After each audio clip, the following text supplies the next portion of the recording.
बहुत पुराने समय की बात है। एक अत्यंत निर्धन स्त्री ने एक सुंदर पुत्र को जन्म दिया। उस बच्चे के दाएं हाथ पर नीले रंग का एक बड़ा सा दाग था, जिसे गांव के विद्वान पंडितों ने शुभ और भाग्यशाली माना। जन्म के कुछ ही समय बाद गांव के एक प्रतिष्ठित पंडित ने भविष्यवाणी की कि यह बालक जब 14 वर्ष का होगा तब इसका विवाह राज्य की राजकुमारी से होगा। समय बीतता गया। एक दिन उस राज्य का राजा शिकार खेलने निकला और रास्ता भटककर उसी गांव में पहुंच गया जहां वह बालक जन्मा था। गांव वाले राजा को पहचान नहीं सके, क्योंकि उन्होंने कभी उसे देखा ही नहीं था। बातचीत के दौरान गांव के एक वृद्ध ने राजा से कहा कि हाल ही में गांव में एक विशेष बालक ने जन्म लिया है, जिसके भाग्य में 14 वर्ष की आयु में स्वयं राजकुमारी से विवाह लिखा है। यह सुनकर राजा अत्यंत क्रोधित हो उठा। कुछ ही दिन पहले उसकी महारानी ने एक बेटी को जन्म दिया था। राजा स्वयं घमंडी और कठोर स्वभाव का था। राजा ने सोचा कि क्यों न मैं उस गरीब औरत को कुछ धन देकर उसका बच्चा उससे ले लूं और बच्चे का काम तमाम कर दूं, तो न ही वह भाग्यवान बच्चा रहेगा और न ही मेरी राजकुमारी से विवाह कर पाएगा। वह गांव के उस बूढ़े से बोला, बाबा तुम मुझे उस औरत के पास ले चलो। बूढ़ा व्यक्ति उस राजा को उस भाग्यशाली बच्चे की माँ के पास ले गया। राजा ने उस महिला से विनती की और बोला, तुम बहुत गरीब हो, इस बच्चे का पालन पोषण कैसे कर पाओगी? ये बच्चा मुझे दे दो, मैं इसे अच्छे से पालूंगा। पर वह गरीब औरत अपने बेटे को देने से लगातार इनकार करती रही। तब राजा ने उसे बहुत सारा धन दिया और कहा, इस धन से तुम अपना जीवन आराम से चला सकोगी और जब यह भाग्यशाली बच्चा बड़ा होगा तो खुद ब खुद तुम्हारे पास लौट आएगा। गरीब माँ ने सोचा, यह बच्चा सचमुच बहुत भाग्यशाली है, तभी तो खुद एक अमीर व्यक्ति इसे लेने मेरे घर आ पहुंचा है। शायद यही भगवान की इच्छा है। काफी सोच विचार के बाद उस माँ ने भारी मन से अपना बच्चा राजा को दे दिया। राजा जब थोड़ी दूर पहुंचा तो उसने बच्चे को एक लकड़ी के संदूक में डालकर नदी में बहा दिया। उसके मन में यह विचार था कि दम घुटने से वह बच्चा संदूक के भीतर ही मर जाएगा। राजा यह सोचकर मन ही मन बहुत प्रसन्न हुआ कि उसने अपनी प्यारी बेटी को उस भविष्यवाणी से बचा लिया। लेकिन जैसा कि आप जानते हैं, मारने वाले से बड़ा बचाने वाला होता है। वही इस बालक के साथ भी हुआ। वह लकड़ी का संदूक बहते बहते एक पंचक्की के पास जाकर अटक गया। वहाँ काम करने वाले एक नौकर की नजर उस संदूक पर पड़ी। उसने सोचा कि उसमें जरूर कुछ कीमती चीज होगी। वह पानी में उतरकर उसे बाहर ले आया। जब उसने संदूक खोला तो हैरान रह गया। उसमें एक छोटा बच्चा सो रहा था। नौकर ने सोचा, यह बच्चा मेरे किसी काम का नहीं, क्यों न इसे अपने मालिक के पास ले चलूं? उनकी कोई संतान भी नहीं है, शायद वे इसे अपना लें। ऐसा सोचकर वह मालिक के पास गया। पनचक्की का मालिक उस बच्चे को देखकर बहुत खुश हुआ। उसे लगा जैसे भगवान ने उसकी और उसकी पत्नी की प्रार्थना सुन ली हो। पति पत्नी दोनों ने बहुत प्रेम और स्नेह से उस बच्चे का पालन पोषण शुरू कर दिया। जैसे जैसे वह बालक बड़ा होने लगा, उसके चेहरे की आभा और तेज बढ़ते गए। जो भी उसे देखता बस देखता ही रह जाता। एक दिन भाग्य ने फिर कुछ ऐसा मोड़ लिया कि राजा एक बार फिर उसी बच्चे के पास जा पहुंचा। राजा किसी काम से उसी रास्ते से बाहर जा रहा था जिस रास्ते पर वह पनचक्की थी। तभी रास्ते में अचानक बहुत बड़ा तूफान आ गया, तो राजा को उसी पनचक्की के पास रुकना पड़ा। पनचक्की पर एक सुंदर युवक को बैठा देखकर राजा चौंका। उसने पनचक्की के मालिक से पूछा, क्या यह तुम्हारा बेटा है? यह तो बहुत ही सुंदर है। पनचक्की का मालिक बोला, हाँ, यह मेरा बेटा है, क्योंकि मैंने ही इसे पाल पोस कर बड़ा किया है। आज से करीब 14 साल पहले यह बच्चा हमें एक लकड़ी के संदूक में मिला था। राजा को पुरानी बातें एकदम ताजा हो गईं। चक्की के मालिक की बात सुनकर राजा को बहुत आश्चर्य हुआ कि वह बच्चा, जिसे वह अब तक मरा हुआ समझ रहा था, अभी तक जिंदा है। उसने उस लड़के को खत्म करने की एक और तरकीब सोची। वह पंचक्की के मालिक से बोला, क्या आप इस लड़के को मेरा एक काम करने की आज्ञा दे सकते हैं? दरअसल मैं रानी के पास एक पत्र भिजवाना चाहता हूँ। यह पत्र बहुत ही जरूरी है। मैं इस काम के लिए इसे सोने के 2 सिक्के दूंगा। चक्की का मालिक उसे भेजने के लिए तैयार हो गया और लड़का भी फौरन राजी हो गया। राजा ने झट से अपनी रानी को एक पत्र लिखा। उसने लिखा, जैसे ही यह लड़का तुम्हारे पास मेरा यह पत्र लेकर पहुंचे, तुम इसे मरवा देना और महल से दूर दफनवा देना। यह सब कुछ मेरे वापस आने से पहले हो जाना चाहिए। इतना लिखने के बाद पत्र को मुहरबंद कर राजा ने वह पत्र उस लड़के को दे दिया। लड़का वह पत्र लेकर राजमहल की ओर चल दिया। वह आज तक कभी अपने घर से बहुत दूर नहीं गया था, इसलिए वह राजमहल का रास्ता नहीं ढूंढ सका और जंगल में भटकने लगा। शाम ढल चुकी थी। तभी उसे अंधेरे में दूर एक रोशनी दिखाई दी। वह दौड़कर उस रोशनी की ओर गया तो देखा कि वहां एक छोटा सा कच्चा घर था। उस घर में कोई दरवाजा नहीं था। जब वह अंदर गया तो देखा कि एक बूढ़ी औरत आग जलाकर अकेली बैठी है। बूढ़ी औरत ने उससे पूछा, बेटा तू कहाँ से आ रहा है और तुझे कहाँ जाना है? लड़का बोला, मैं पास के गांव की पंचक्की से आ रहा हूँ और रानी माँ को यह खत देने जा रहा हूँ, लेकिन मैं रास्ता भूल गया हूँ और अंधेरा हो गया है। तभी मुझे दूर यह घर दिखाई दिया तो रात बिताने के लिए यहाँ चला आया। बूढ़ी औरत को उस लड़के पर बहुत दया आई, क्योंकि वह जगह डाकुओं का अड्डा था और वह बूढ़ी औरत उन्हीं की नौकरानी थी। उसे डर था कि अगर डाकुओं ने लड़के को देख लिया तो वे उसे मार डालेंगे। ये जानकर लड़का थोड़ा घबरा गया, पर अंधेरे में कहीं और जाना भी आसान नहीं था और दिन भर चलने से वह बहुत थक चुका था, इसलिए उसे जोरों की नींद आ रही थी। बुढ़िया के कहने पर वह घर के एक कोने में चुपचाप जमीन पर सो गया। आधी रात के बाद जब डाकू घर लौटे तो किसी अजनबी को अपने ठिकाने पर देखकर वे बुढ़िया पर बहुत गुस्सा हुए। तब बूढ़ी नौकरानी ने उन्हें सारी बात बता दी और वह चिट्ठी भी डाकुओं के सरदार को सौंप दी, जो लड़के ने उसे दिखाई थी। राजा की मुहर देखकर डाकुओं को शक हुआ। सरदार ने बड़ी सावधानी से चिट्ठी को खोला और पढ़ा। उसमें लिखा था कि जैसे ही यह लड़का रानी के पास पहुंचे, उसे मरवा कर महल से दूर दफनवा देना। सोते हुए उस मासूम बच्चे को देखकर सरदार को उस पर बहुत तरस आया। उसने वह चिट्ठी फाड़ दी और उसकी जगह एक नई चिट्ठी लिखकर उसमें रख दी। उस नई चिट्ठी में लिखा था, जैसे ही यह लड़का राजमहल में पहुंचे, तुम इसका विवाह राजकुमारी से कर देना। ये कार्य मेरे लौटने से पहले पूरा हो जाना चाहिए। इतना लिखकर सरदार ने वह पत्र उस लड़के के पास में रख दिया और सुबह होने से पहले ही डाकू वहां से चले गए। सुबह जब वह लड़का सोकर उठा तो उस बूढ़ी ने उसे कुछ जलपान कराया। फिर वह लड़का राजमहल की ओर चल पड़ा। राजमहल पहुंचकर उसने वह खत रानी माँ तक पहुंचा दिया। रानी ने जब खत पढ़ा तो उसे बड़ा आश्चर्य हुआ कि राजा ने यह कैसी आज्ञा दी है, एक अनजान लड़के से अपनी राजकुमारी का विवाह करने की। रानी ने देखा कि खत पर राजा की साक्षी मोहर लगी हुई थी, इसलिए उसने सोचा कि यह कोई धोखा भी नहीं हो सकता। राजा के वापस आने से पहले ही उसे अपनी बेटी का विवाह इस लड़के से करना था। रानी ने लड़के को अपने पास बुलाया। उसका भोला भाला और सुंदर चेहरा देखकर रानी को वह लड़का बहुत पसंद आया और उसने अगले ही दिन अपनी बेटी का विवाह उससे कर दिया। लड़का राजकुमारी के साथ सुखपूर्वक उस महल में ही रहने लगा। कुछ महीनों बाद राजा वापस अपने राजमहल में आया तो वह उस लड़के के बारे में जानने के लिए बहुत उत्सुक था। उसने महारानी से पूछा, उस खत वाले लड़के का क्या हुआ? महारानी बोली, आपके कहे अनुसार मैंने उस लड़के का विवाह अपनी राजकुमारी से करवा दिया। राजा यह सुनकर बहुत गुस्से में आ गया। जिस बात को वह नहीं होने देना चाहता था, आखिर वह हो गई। उसने अपनी पत्नी से वह खत मांगा। राजा ने उसमें उस लड़के से राजकुमारी के विवाह की बात पढ़ी तो निस्तब्ध रह गया। राजा को उस लड़के पर शक हुआ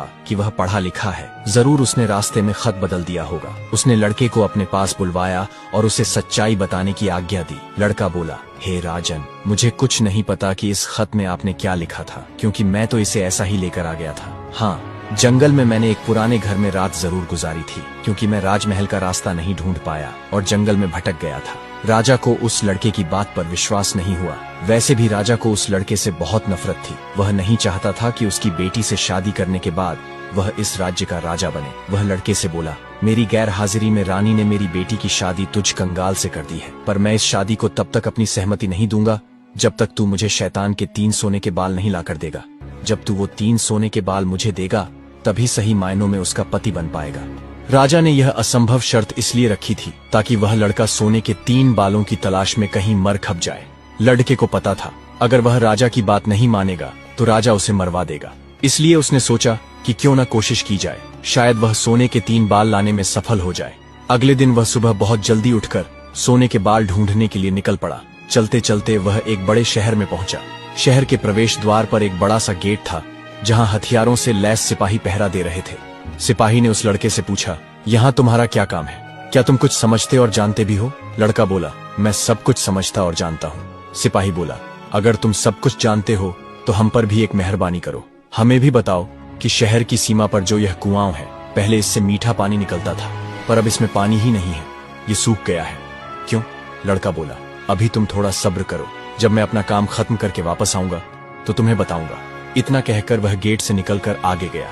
काफी चलने के बाद वह दूसरे शहर के बड़े से गेट पर पहुंचा तो वहां पर भी एक हथियारबंद सिपाही पहरा दे रहा था। उस सिपाही ने भी लड़के से सवाल पूछा, क्या तुम कुछ समझते और जानते भी हो? लड़का बोला, मैं सब जानता हूँ। सिपाही बोला, चलो फिर ये बताओ कि इस शहर की सीमा पर जो सेब का पेड़ लगा है, उसमें पहले सोने के सेब लगते थे, पर अब यह पूरी तरह सूख गया है, अब इसमें पत्तियां भी नहीं लगती। ऐसा क्यों? लड़का बोला, थोड़ा इंतजार करो, अपना काम पूरा करके आने पर मैं इसका जवाब तुम्हें बताऊंगा। इतना कहकर वह आगे चल दिया और चलते चलते तीसरे शहर की सीमा पर पहुंचा तो वहां पर एक बड़ी सी नदी थी, जिसमें एक छोटी सी नाव थी और एक नाविक उस पर बैठा था। नाविक ने उससे पूछा, तुम यहाँ क्यों आए हो और यहाँ के बारे में क्या समझते जानते हो? लड़का बोला, मैं सब कुछ जानता हूँ। नाविक बोला, अगर तुम सब कुछ समझते और जानते हो तो कृपा करके मुझे बताओ कि आने जाने के इस काम से मुझे छुटकारा कैसे मिलेगा। लड़का बोला, इस सवाल का जवाब मेरे वापस आने पर तुम्हें जरूर मिलेगा, पर पहले तुम मुझे नदी पार करवाओ। नाविक ने उसे अपनी नाव पर बैठाकर दूसरे किनारे पर छोड़ दिया। जैसे ही वह नदी के दूसरे किनारे पर गया, उसे वहां नीचे की ओर जाने वाला कच्चा और अंधेरा सा रास्ता दिखाई दिया। वह उसी रास्ते पर चल पड़ा। काफी नीचे पहुंचने पर वह एक पुराने से घर के पास पहुंचा तो वह उस घर के अंदर गया। तब उसे एक बूढ़ी औरत मिली। वह बुढ़िया एक जादूगरनी थी। वह बोली, अरे बच्चे, तू कौन है और यहाँ पर क्यों आया है? तुझे पता नहीं कि यहाँ पर राक्षस रहता है? लड़का बोला, मैं ठीक जगह पर आया हूँ। अब तुम मेरी सहायता करो। मुझे राक्षस के सिर के 3 सोने के बाल चाहिए, नहीं तो मुझे मेरी पत्नी कभी वापस नहीं मिलेगी। बूढ़ी जादूगरनी को उस लड़के पर तरस आ गया। बूढ़ी औरत बोली, बेटा, यह तो तेरी बहुत बड़ी मांग है, इसे पूरा करना इतना आसान नहीं है। राक्षस घर वापस आने ही वाला है। वह तुझे देखेगा तो कच्चा ही चबा जाएगा, इसलिए मुझे ही तेरी रक्षा करनी पड़ेगी। उस बूढ़ी जादूगरनी ने उसे अपने जादू से एक मक्खी बना दिया। लड़का बोला, बूढ़ी माँ, मुझे आपसे 3 सवालों के जवाब भी पूछने हैं। पहला सवाल है, एक कुआं जिसमें पहले शरबत की तरह मीठा पानी निकलता था, आजकल क्यों सूख गया है? दूसरा सवाल है कि एक सेब का पेड़ जिस पर पहले सोने के सेब लगते थे, अब उस पर पत्ते भी नहीं लगते, वह पेड़ क्यों सूख गया है? तीसरा सवाल है कि एक नाविक को क्यों हमेशा इधर से उधर जाना पड़ता है, उसे इससे छुटकारा क्यों नहीं मिलता? बूढ़ी जादूगरनी बोली, ये तीनों बड़े कठिन सवाल हैं। इन सवालों के जवाब भी हमें राक्षस से ही मिल सकते हैं, पर अब तू चुपचाप छुप जा, नहीं तो जिंदा नहीं बचेगा। थोड़ी ही देर में राक्षस घर पहुंचा। अंदर घुसते ही उसने शोर मचाना शुरू कर दिया। मुझे अपने घर में किसी मनुष्य की गंध आ रही है, आज जरूर कुछ गड़बड़ है। इतना कहकर उसने पूरे घर में झांक कर देखा, पर उसे कोई भी मनुष्य नहीं मिला। उसकी धाई माँ उस पर गुस्सा करने लगी और बोली, अभी कुछ देर पहले ही तो मैंने पूरा घर साफ किया है, मुझे तो यहाँ कोई मनुष्य नहीं दिखाई दिया। लगता है तेरी नाक में ही मानस गंध घुस गई है। चुपचाप आराम से बैठ और भोजन कर। वह चुपचाप खाना खाकर वहीं जमीन पर बिछी हुई बड़ी सी चटाई पर लेट गया। लेटते ही उसे नींद आ गई। उसकी धाई माँ भी आज उसके पास बिछी दूसरी चटाई पर लेट गई। जब राक्षस नींद में जोर जोर से खर्राटे लेने लगा तो धाई माँ ने उसके सिर से सोने का एक बाल उखाड़ लिया। राक्षस दर्द से कराह उठा और बोला, ओ माँ, तू ये क्या कर रही है? मेरे बाल क्यों खींच रही है? धाई माँ बोली, बेटा, मैंने अभी भयंकर सपना देखा तो डर के मारे तेरे बाल पकड़ लिए। राक्षस बोला, ऐसा कौन सा सपना था जिससे तू इतना डर गई? बूढ़ी धाई माँ बोली, मैंने सपने में देखा कि बाजार वाला कुआं जिससे शरबत निकलता था अब सूखा पड़ा है, इसमें किसका कसूर है? राक्षस बोला, इसे सिवाय मेरे कोई नहीं जानता। उस कुएं के नीचे एक बड़ा सा पत्थर है और उसी पत्थर के नीचे एक बड़ा सा मेंढक रहता है। वह मेंढक सारा शरबत पी जाता है, इसलिए जब तक उसे मारा नहीं जाएगा तब तक शरबत नहीं निकलेगा। इतना कहकर राक्षस फिर जोर जोर से खर्राटे भरने लगा। कुछ पल बाद धाई माँ ने उसके सिर से सोने का दूसरा बाल उखाड़ लिया। राक्षस फिर जोर से चीखा, ओ माँ, ये तू क्या कर रही है? धाई माँ बोली, बेटा, बुरा मत मान, मैंने फिर से एक अजीब सा सपना देखा था। राक्षस ने पूछा, ऐसा कैसा सपना था जिससे तू इतना डर गई थी?